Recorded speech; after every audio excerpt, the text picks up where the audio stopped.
Somehow I fell down this rabbit hole of the conversation about degrees, and it's gagged me. I actually recently had this conversation with one of my 6-year-old twins because we're talking about what you want to be when you grow up, all that stuff. They're 6 and they have so many questions, and they were asking about high school and college, and do you have to go, and what colleges you have, and whatever. Both my husband and I have master's degrees. My husband has an associate's degree, a bachelor's degree, and a master's degree. I have a bachelor's degree and a master's degree.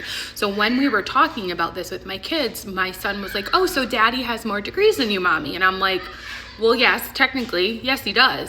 I have my high school diploma, I have my bachelor's degree and my master's degree. And he says, yeah, but daddy has that one you said. And I'm like, he does, yes. Technically, he has more degrees than me, but the equivalency that he took with his associate's degree and his bachelor's degree is the same that I did as my bachelor's degree. And it was very hard for them to understand, and it got me thinking, because I've seen some of the videos of people saying, like, when you talk about multiple degrees or like higher education, do you often refer to a bachelor's degree and a master's? So if you say you have multiple degrees, it's like anything beyond a master's degree, whether it be a, master's, doctorate, Juris Doctor, or whatever.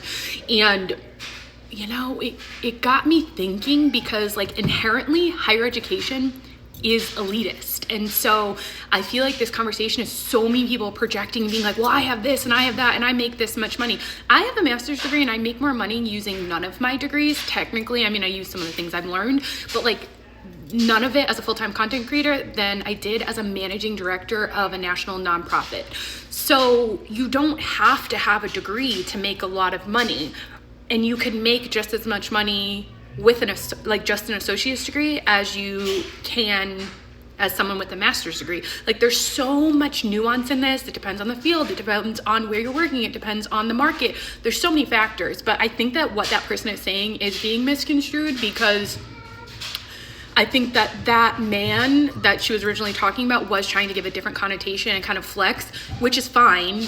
They can do that, but the implication is slightly different than what actually is true. So it's a very complicated subject, but I don't know what the end result is.